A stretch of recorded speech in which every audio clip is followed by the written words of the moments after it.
Welcome to Brave Soul Collective. My name is Lainey Hauser, and today we're going to be talking about how to bust through some of your anxiety.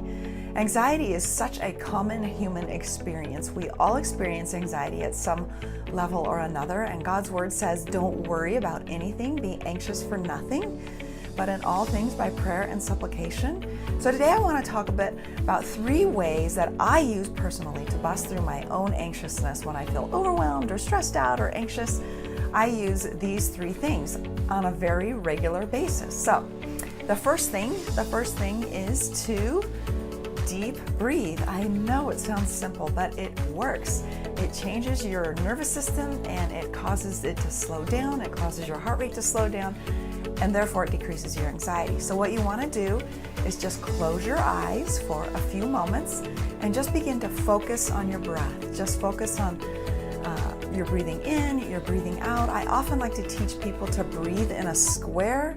So you're breathing up, breathing over, breathing down, breathing across. So you're imagining breathing around a square. 4 up, 4 over, 4 down, 4 across. And just keep doing this for about 2 to 5 minutes until it decreases your heart rate. What you may notice when you begin breathing is that your mind is so busy and it feels like the breathing is making your mind worse, when actually what's happening is you're just becoming aware of the thoughts that are already there, and now it's time for your brain to let go of some of those thoughts. And by breathing, it allows your brain and your body just to slow down.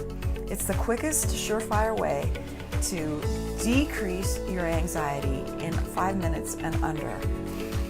And it's often the most underutilized, overlooked. We tend to get in a panic before we start to breathe. And I want to challenge you, the moment you notice that you have anxiety, just begin imagining that you're breathing around a square. The second tip is to challenge some of your negative thinking. All feelings are a direct result of our thoughts. And I know this is sort of hard to grasp at times, but it is true that our feelings are a direct result of what we're thinking. So if you wake up in the morning and you're dreading doing some presentation or something at work or meeting someone, check it out. It's because you're thinking negatively about the situation. Change your thoughts about the situation and you will change your feelings about the situation.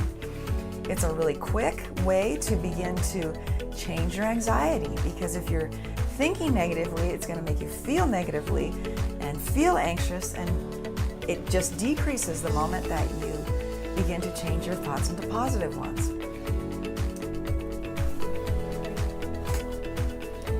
My third and favorite one is practicing gratitude. The action of practicing gratitude, it just changes everything. When we practice gratitude, we are actually living into God's will for our life. 1 Thessalonians 5:18 says, "In everything give thanks." This is God's will for your life. So you're living into God's will for you the moment that you practice gratitude. An example of this is I came home a couple nights ago and there were dishes piled up in my sink. It's kind of my pet peeve. I really like to come home to a clean kitchen so that I can begin to prepare dinner and things are clean and I'm ready to go. Well, this was not the case a few nights ago, and I could either decide to be mad at my husband for not cleaning up the kitchen and mad at my kids for making a mess, or I could thank God and say, Lord, thank you that I live in a place where there's clean water, where I can wash my dishes, where I have a dishwasher, where I have a husband who loves me, I have fantastic kids, and I have clean food to eat. I am so thankful. And guess what? It's a game changer. It was a game changer in that moment for me to begin to think upon the things that I was so grateful for, the things in my life that I absolutely love, instead of the negativity that was existing in my kitchen sink. We have that opportunity day in and day out in a split second to decide to be grateful or decide to be negative. And the moment we decide to be grateful is the moment we start living into the will of God for our lives. So that's it for today. 3 simple tips. Practice deep breathing, practice challenging some of your negative thoughts, and practice gratitude. All right, guys, I'll see you next time.